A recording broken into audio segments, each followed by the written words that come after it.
सभी बच्चों की एक कंप्लेन है और माता पिता की भी कि हमारे बच्चे पाठशाला में जाते हैं और वो गाथा गोखते हैं तो वो गाथा जैसी चाहिए वैसे याद नहीं रहती, भूल जाता है और बाय हार्ट कर लेता है लेकिन थोड़े दिनों के बाद भूल जाता है।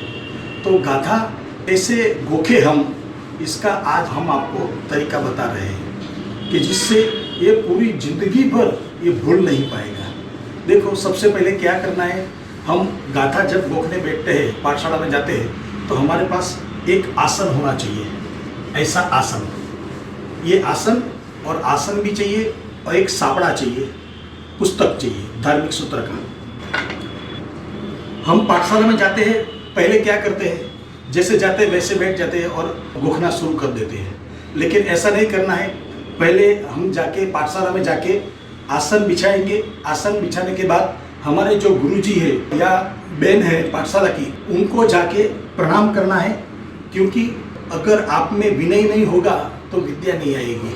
आप पहले गुरु का सम्मान करना चाहिए, जाके पहले गुरु को प्रणाम करना, गुरुजी को प्रणाम करना चाहिए। प्रणाम करने के बाद ऐसे आसन पर बैठ करके ये सापड़ा लगा के ऐसे नीचे पुस्तक रखना, बहुत पाप लगेगा, असाधना होगी ज्ञान की। सापड़ा होना चाहिए और सापड़ा के साथ ये पुस्तक, और पुस्तक लेके हमको जो गाथा गोखनी है वो गाथा कैसे गोखे वो हम बताते हैं। गाथा गोखने का एक तरीका है। क्या है, ये दोनों हाथ, दोनों पाँव के अंगूठे ऐसे पकड़ करके हमको गोखना है। आप कहेंगे कि ये इससे क्या होगा, तो आपको शायद पता नहीं होगा। हमारा जो राइट हैंड है, जो पूजा करते हैं, अनामिका जो उंगली है वो उंगली, और ये हमारे राइट पाँव, ये दोनों अंगूठे, ये 2 और ये 3, इससे एक फ्लू निकलता है, यानी एक पावर, एक शक्ति। जैसे देखते हैं कि पूजा करते हैं तो कैसे करते हैं, तो हम ऐसे परमात्मा की पूजा करते हैं। वो परमात्मा का जो पावर है हमारी उंगली के द्वारा हमारे आत्मा में, हमारे जीवन में, हमारे शरीर में प्रवेश करता है। बस उसी तरह महाराज साहब भी जब भी वासक शब्द डालते हैं तो ऐसे पकड़ के वासक शब्द डालेंगे। तो इसी तरह हम क्या करेंगे, एक बार गोखेंगे तो हमको पूरा लाइफ टाइम तक हमको याद हो जाएगा। तो इसके लिए हमको ये दोनों अंगूठे पकड़कर वैसे गोखना है। सोचिए कि मैं वंदितु सूत्र बोल रहा हूँ, तो आपको 4 लाइन है, पहली गाथा की 4 लाइन है, तो कैसे गोखनी है बता देता हूँ।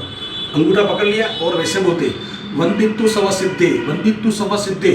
पहले गाथा गुरु जी के पास शुद्ध तरीके से ले लेनी है और लेने के बाद वो जैसे बुलाया वैसे ही हमको ये गाथा गोखनी है। तो कैसे गोखेंगे, वंदितु सवसिद्धे, वंदितु सवसिद्धे, ऐसे 11 बार, 15 बार, 20 बार हमने बोल दिया। बाद में दूसरी लाइन आएगी। दूसरी लाइन में है धम्मा यरिये अ सवसाहुव, धम्मा यरिये अ सवसाहुव, धम्मा यरिये अ सवसाहुव। तो ये भी 20 बार बोल दिया। 11 बार, 15 बार, 20 बार हमको बाय हार्ट जब तक न हो तब तक बोल देना का। बोलने के बाद ये 2 लाइन हो गई, बराबर है। तो हम अब कैसे बोलेंगे, वंदितु सवसिद्धे धम्मायिरे सवसाहुव, वंदितु सवसिद्धे धम्मायिरे सवसाहुव, वंदितु सवसिद्धे धम्मायिरे सवसाहुव। यानी 2 लाइन हो गई तो 2 लाइन बोलेंगे हम साथ में। फिर तीसरी लाइन करेंगे, इच्छामि परिकम्युम, इच्छामि परिकम्युम, इच्छामि परिकम्युम, इच्छामि परिकम्युम। ऐसे गोखने से हमारा मन, वचन और काया तीनों गाथा गोखने के अंदर तल्लीन हो जाएंगे, एकरस हो जाएंगे। तभी हमको गाथा हमको बाय हार्ट हो जाएगी, हमारे आत्मा में वो गाथा प्रवेश कर जाएगी, तो पूरी लाइफ तक हम भूल नहीं पाएंगे। देखो तीसरी लाइन, इच्छामि परिकम्युम, इच्छामि परिकम्युम, इच्छामि परिकम्युम, इच्छामि परिकम्युम, ये बाय हार्ट हो गए। चलो बराबर। तो अब फिर कैसे गोखेंगे, वंदितु सवसिद्धे धम्मायिरे सवसाहुव, इच्छामि परिकम्युम, वंदितु सवसिद्धे धम्मायिरे सवसाहुव, इच्छामि परिकम्युम। 3 लाइन हो गई। अब चौथी लाइन, सावग धम्माय्यारस्स, सावग धम्माय्यारस्स, सावग धम्माय्यारस्स, सावग धम्माय्यारस्स। अब हम क्या बोलेंगे, 4 लाइन एक साथ में बोलेंगे। वंदितु सवसिद्धे धम्मायिरे सवसाहुव, इच्छामि परिकम्युम, सावग धम्माय्यारस्स, वंदितु सवसिद्धे धम्मायिरे सवसाहुव, इच्छामि परिकम्युम, सावग धम्माय्यारस्स, वंदितु सवसिद्धे धम्मायिरे सवसाहुव, इच्छामि परिकम्युम, सावग धम्माय्यारस्स। वैसे गोखने से पूरी 4 लाइन कंप्लीट हो जाएगी। और ये कंप्लीट गाथा हो जाए, बाद में गुरु जी के पास जाएंगे और गुरु जी को ये गाथा देंगे और उसको प्रणाम करके फिर हम दूसरी गाथा मंडवाएंगे। तो दूसरी गाथा मंडवा के हम फिर आएंगे वापस। इसी तरह गोखने से, हमारे धार्मिक सूत्र इसी तरह गोखने से आपको कंप्लीटली बाय हार्ट, शुद्धि पूर्वक, उच्चार पूर्वक हो जाएंगे। पूरी लाइफ आप ये भूल नहीं पाएंगे।